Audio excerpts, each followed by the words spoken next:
Voilà, on peut dire, en gros, pour reprendre la fin d'un cycle de mobilisation, cette idée-là, c'est les 50 dernières années, pour aller vite, la création d'Israël jusqu'aux années 90. Déjà, avec les accords de Camp David, c'est la fin du conflit israélo-arabe dans sa dimension interétatique. Et cette année 79 est intéressante parce qu'on a le glissement, si on a le point de vue des relations internationales, vers une violence qui sera infra-étatique. La violence n'est plus entre États, la violence est commise par des groupes, par des guérillas palestiniennes, puis libanaises, contre l'État d'Israël. On est là, me semble-t-il, dans une rupture considérable, et l'effet se fera sentir dans les années 90. Au fond, avec la signature de l'accord d'Oslo, cette fois, même la violence infra-étatique est considérée comme illégitime, puisque le partenaire israélien et palestinien doivent faire la paix dans les années, c'est ce qu'on estime, dans les années 90. Et au moment où ce cycle de mobilisation anti-israélienne, anti-sioniste s'achève, il y a un autre mythe qui va se constituer à l'extérieur du monde arabe. On a un mythe qui se constitue dans le conflit afghan. Et c'est un mythe qui réfute complètement, dont les combattants réfutent complètement le système international, les valeurs de l'État. C'est une action qui n'est pas du tout pensée dans un cadre étatique. Certes, il bénéficie de ressources américaines, saoudiennes, pakistanaises, mais quand on lit la littérature djihadiste qui a été produite dans les années 80, on est frappé par le refus de tout cadre étatique. Et dès qu'il y a une tentative de médiation des Nations Unies, le cadre institutionnel est récusé. C'est donc non seulement une pensée a-étatique, c'est une pensée anti-étatique. Et donc on a ce mythe du djihad, de la victoire sur l'Union soviétique, par le seul fait de la foi des combattants, dans un contexte qui n'est plus le contexte arabe, mais où chacun répète, c'est ce qui est dit dans le milieu des volontaires arabes, qu'à l'horizon, il y a Jérusalem. Donc, selon moi, c'est à la fois la fin de ce cycle de mobilisation et de ce rapport à Israël conflictuel et la guerre en Afghanistan explique au moins comment le milieu djihadiste ultra-radicalisé va penser son action en dehors de tout cadre institutionnel, territorial et étatique. Ça, c'est, le premier élément. Le deuxième élément, et c'est intéressant de revenir sur l'année 79, c'est la révolution iranienne. Et là, on a un islamisme qui va domestiquer en quelque sorte un appareil d'État.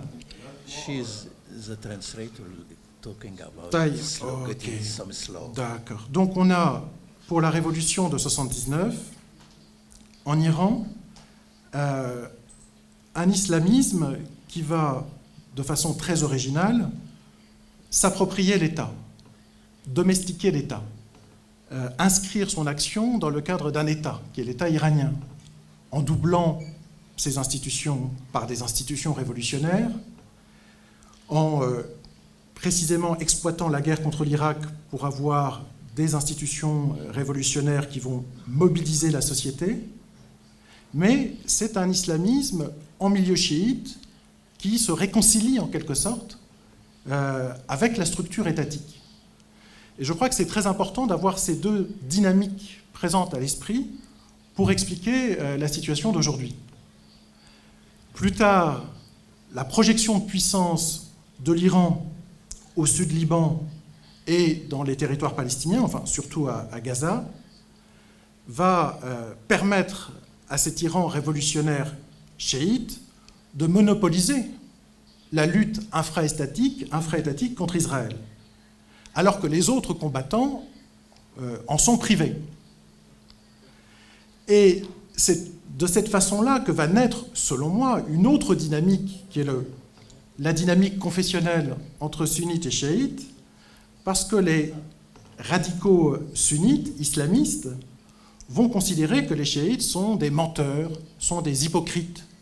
Et donc, toute la littérature médiévale sur l'hypocrisie prêtée aux partisans de Ali va être réactivée pour dénoncer l'hypocrisie de l'État iranien du guide de la Révolution, Khomeini puis Khamenei, qui interdisent aux combattants arabes sunnites de lutter, ou qui les autorisent à lutter dans le cadre d'organisations encadrées par l'État iranien.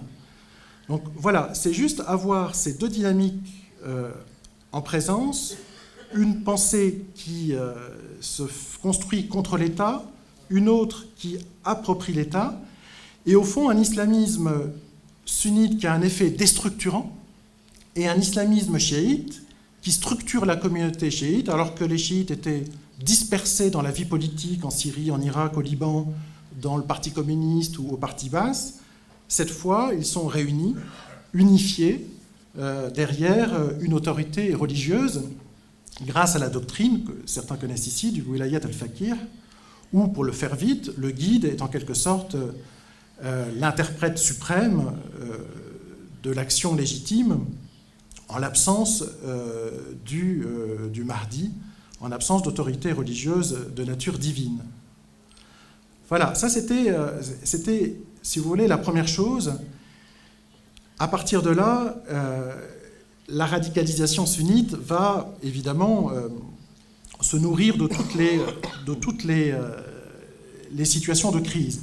C'est la deuxième idée que je voudrais illustrer rapidement, c'est que cette idéologie djihadiste, au fond, va prendre au Moyen-Orient dans des milieux qu'on a pu décrire comme des milieux marginaux, les camps palestiniens, les quartiers populaires, les banlieues de Amman, de Damas sans doute aussi, aujourd'hui en tous les cas, dans des quartiers populaires de Beyrouth, de Tripoli au Liban. Et cette pensée djihadiste va donner du sens à des situations, pas seulement de détresse sociale, c'est un cliché, mais va redonner une politisation à des milieux qui ont été fortement politisés et qui se trouvent à la fin des années 80, au début des années 90, sans aucune cause, en quelque sorte, privés de front face à Israël, privés de militantisme dans les organisations révolutionnaires, privés d'engagement militaire dans les États, puisqu'il n'y a plus de guerre à conduire. Et c'est intéressant de se pencher sur ces deux espaces sociaux qui, selon moi, ont nourri l'islamisme radical de facture djihadiste. C'est Zarqa. Zarqa, c'est à une trentaine de kilomètres à l'est de Amman. C'est déjà une ville d'exilés, Zarqa. C'est une ville industrielle, pour ceux qui sont allés. C'est une ville extrêmement moche, il n'y a rien à Zarqa. Quelques usines, des bidonvilles. Et c'est une ville d'exilés parce qu'on y a les Palestiniens de 48. Zarqa est une ville palestinienne en Jordanie.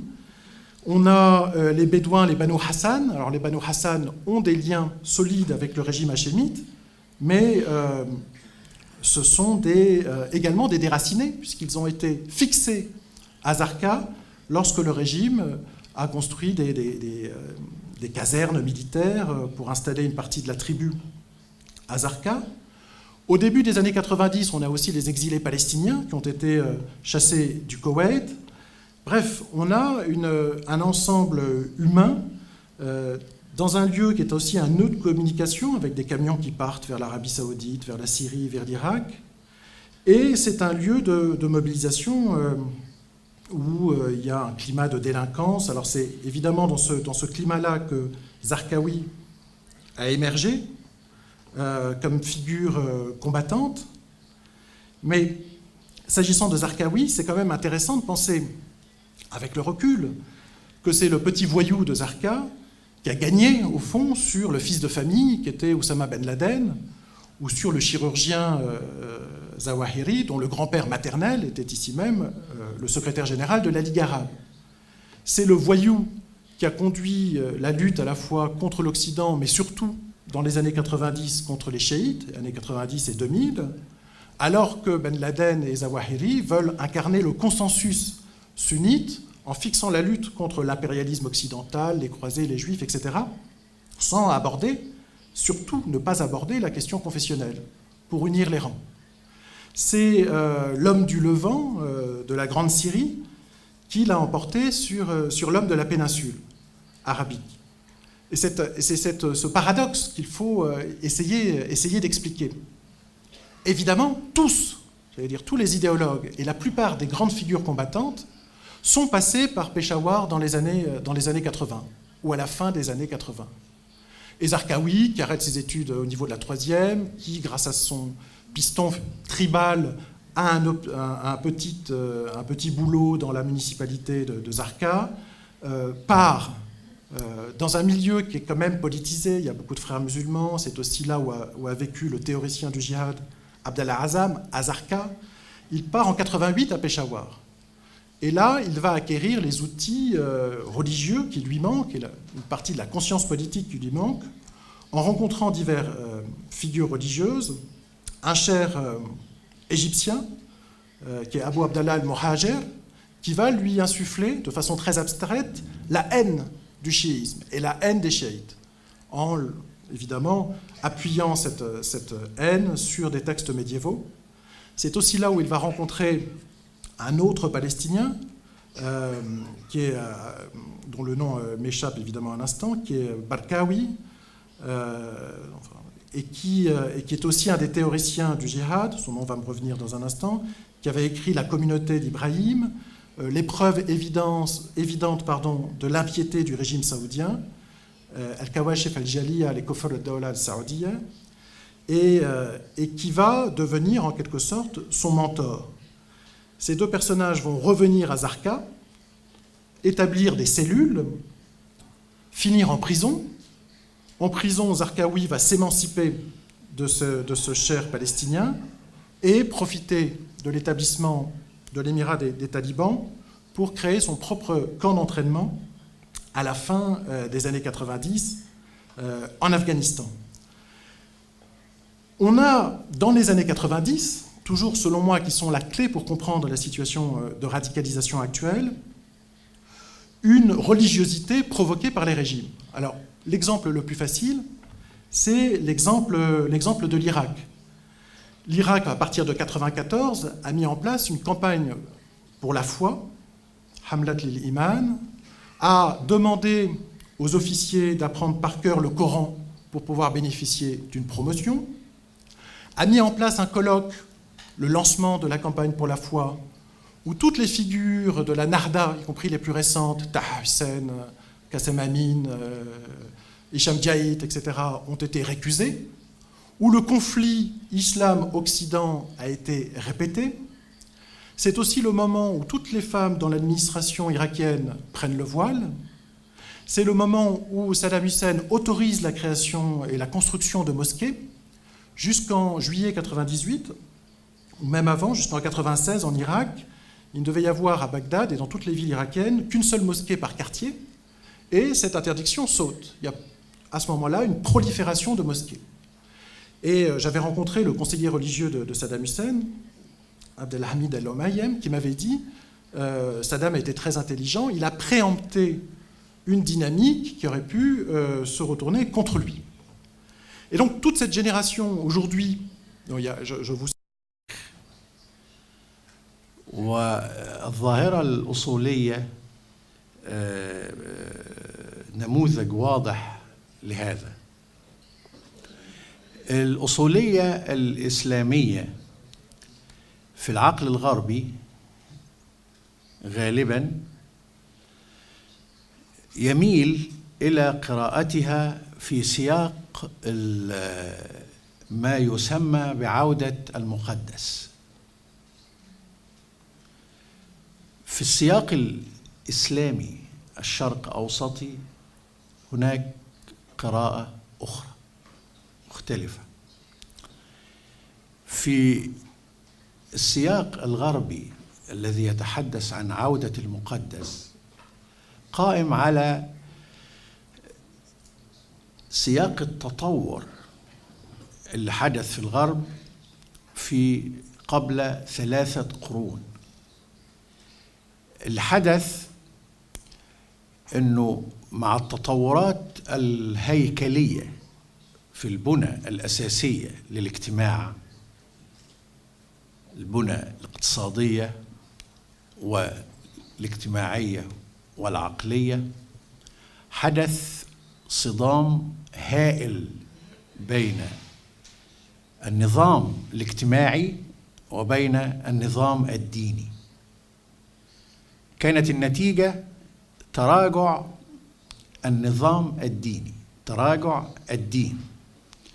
كونت ومن بعده الاجتماعيون الغربيون الذين نظروا للدين تنبأوا بأن الدين سيزول من العالم مع تطور حركة الاجتماع، وهو الأمر الذي لم يحدث إطلاقا. ولذلك لما ظهر الدين فيما بعد بصياغات جديدة في القرن العشرين، نظر إلى هذه العودة على أنها انتكاسة إلى فكرة المقدس. الظواهر الأصولية أو شبه الأصولية التي ظهرت في الغرب تم تفسيرها باعتبارها نوع من الهجوم المضاد على الحداثة. الحداثة أدت إلى تراجع الدين والكنيسة، ثم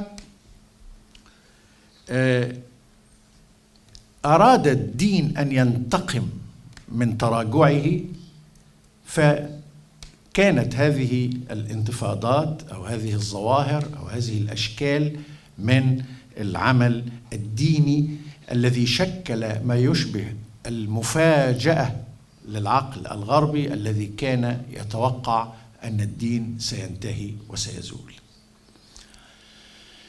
في السياق الشرقي الإسلامي الأمر مختلف تماما، ولذلك بالنسبة لي لا أقرأ الأصولية الإسلامية في سياق عودة المقدس، لأن المقدس لم يغب قط لكي نتحدث عن عودة له.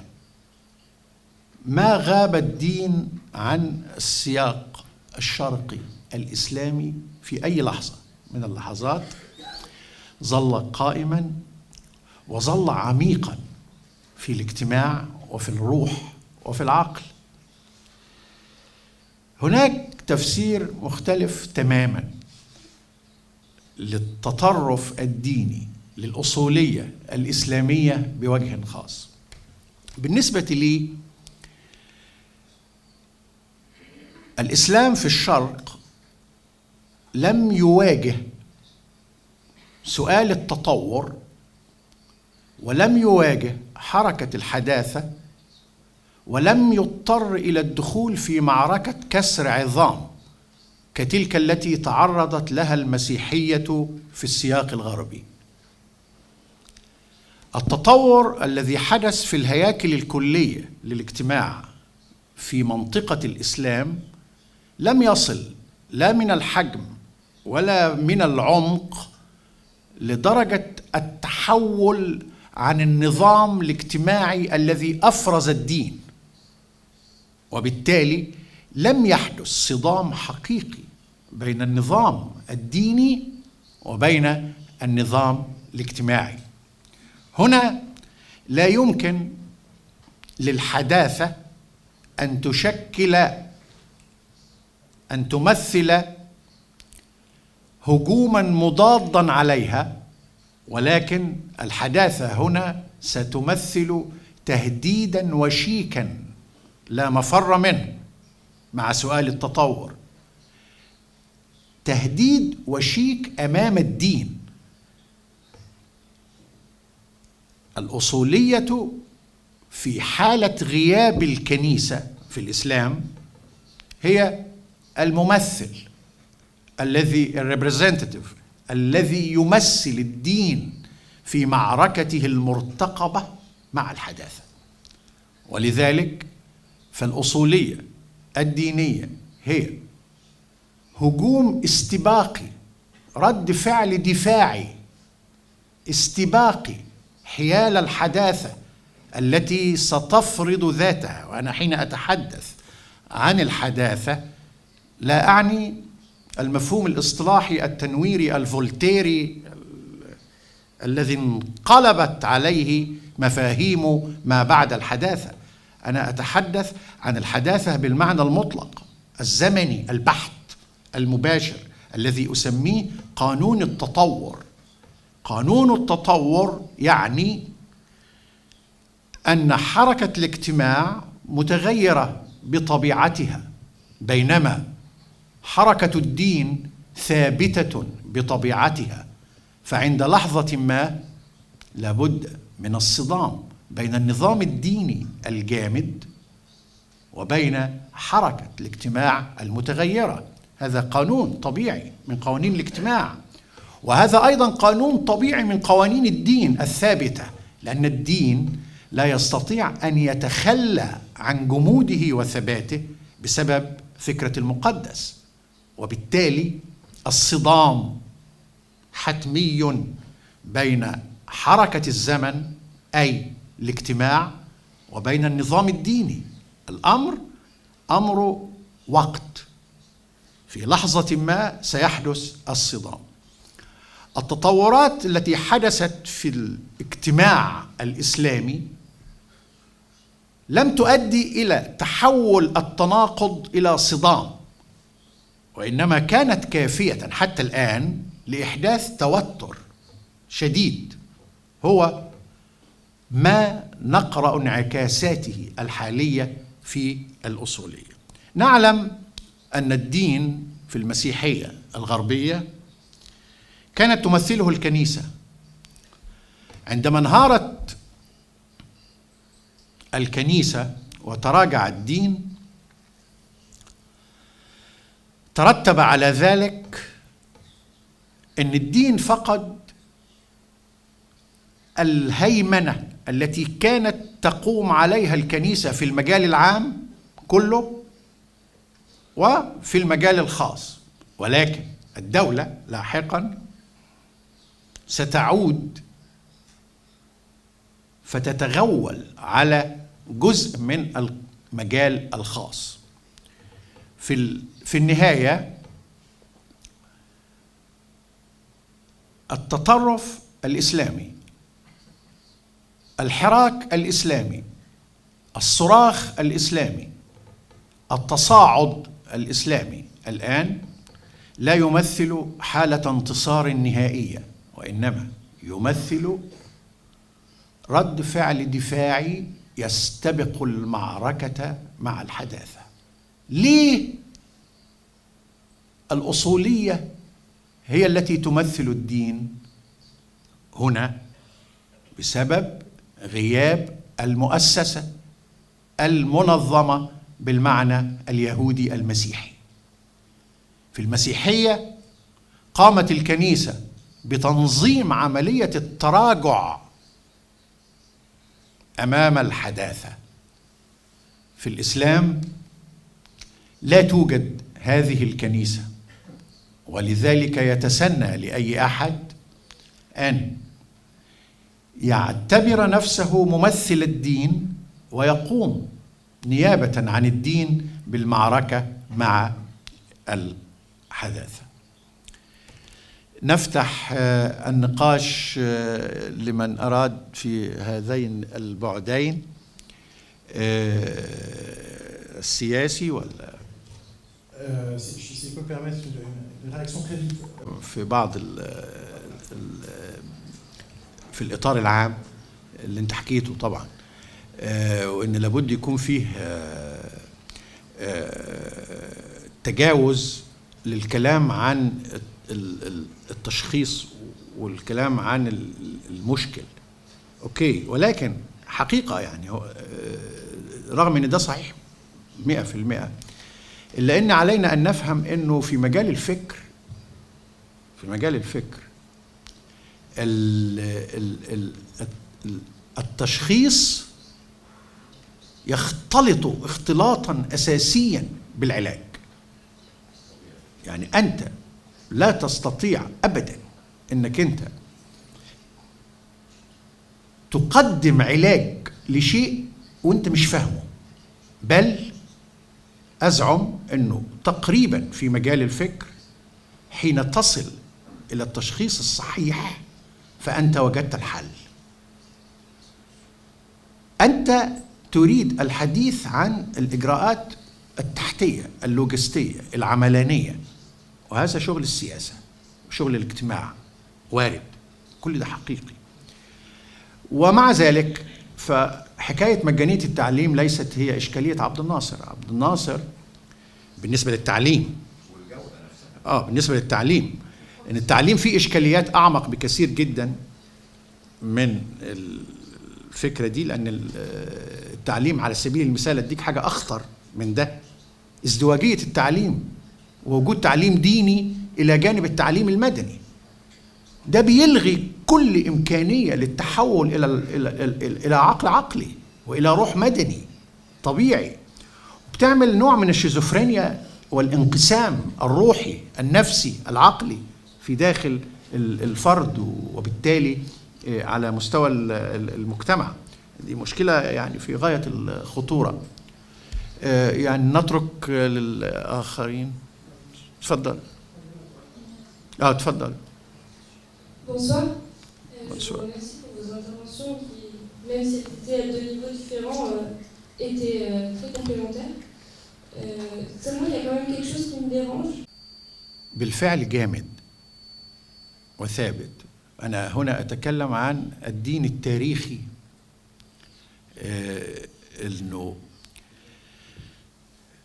هناك بالفعل ممارسات من الكنيسة استطاعت أن تعيد تكييف ذاتها مع الحداثة ومع التطور ومع الهجوم العلمي العقلي، وقدمت في سبيل ذلك تنازلات كثيرة مما كان لا يمكن القبول به دينيا فيه، وهذا أمر وارد جدا. ولكن علينا هنا أن نفرق، وهذه هي المسألة الأساسية اللي أنا يعني مهتم بها من فترة طويلة، التفريق داخل النظام الديني بين أمرين جوهريين أساسيين. الأول هو ما أسميه الدين في ذاته، وهو الفكرة المطلقة، الله والأخلاق، وبين النظام الاجتماعي الذي يتبناه الدين والديانة التاريخية وتدخله في نطاق المطلق وتسبغ عليه إلزامية المطلق الإلهي. الشق الأول يمكن تسميته بأنه اللي هو الله والأخلاق، اللي هو الدين في ذاته، يمكن تسميته بأنه الشق الثابت، وهو بالفعل الشق الذي أبدى صلابة بنيوية هائلة في مواجهة سؤال التطور. التراجع الذي تم من قبل الدين أمام التطور وأمام الحداثة كان يتعلق بالشق الاجتماعي البشري الذي تمت إضافته بفعل الدين التاريخي أو بفعل التدين التاريخي إلى نطاق الدين. فهناك شق في الدين عصي على الانهيار، عصي على الزوال، وهو الشق المطلق في الدين. هذا الشق لا يمثل أي إشكالية لسؤال التطور، لأن سؤال التطور يستطيع التكيف معه لأنه بطبيعته مطلق. الإشكالية في الشق الاجتماعي اللي بيتبناه النظام الديني، الجزء اللي بيتعلق بحياة الإنسان اليومية الاجتماعية القانونية التشريعية السياسية. هذا الجزء موجود في النظام الديني.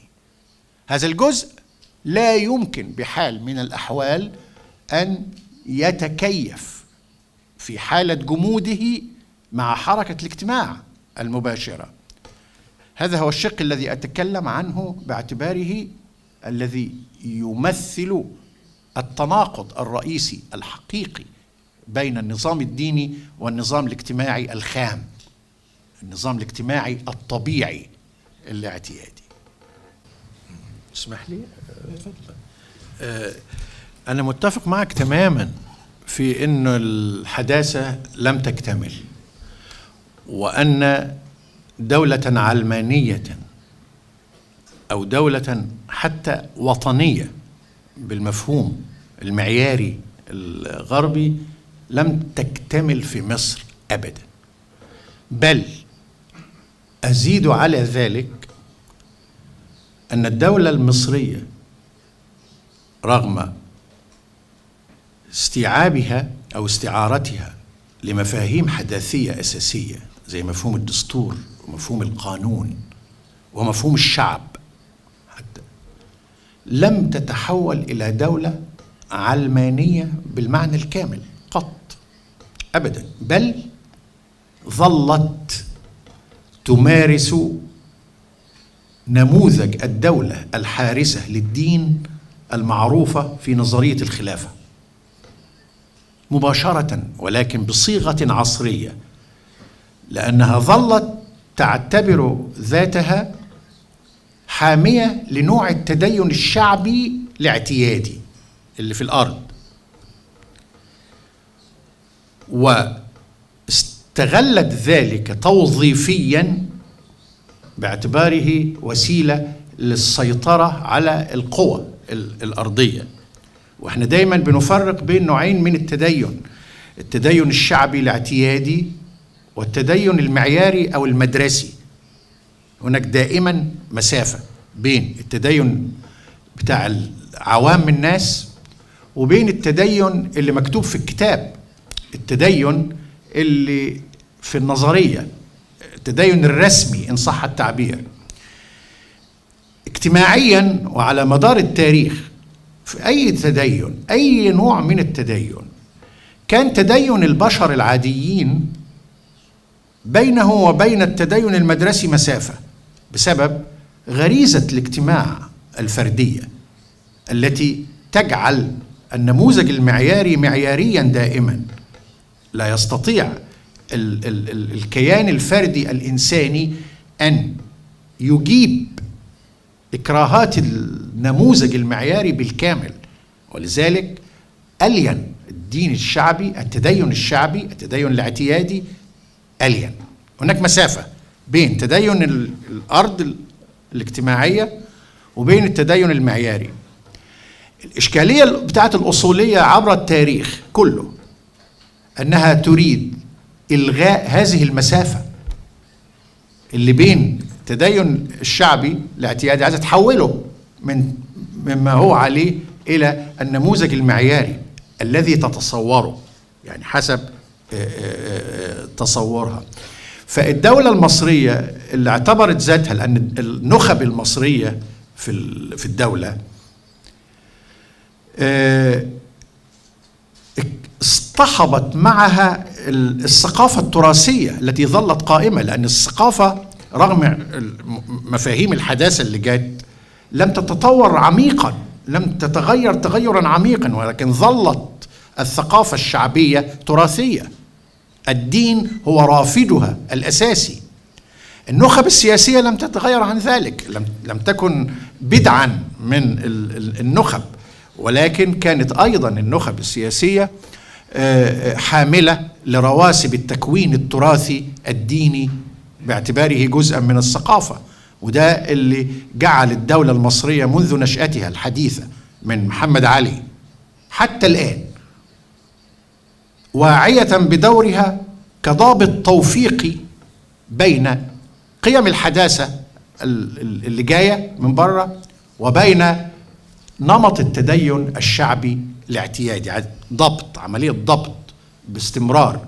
وده اللي بيبرر لها تأميم منظومة الفقه ومؤسسة الفقه وإدخالها ضمن الجهاز الإداري للدولة وجعلها جزء من الدولة وتحويلها نسبيا إلى نوع من المؤسسة الدينية.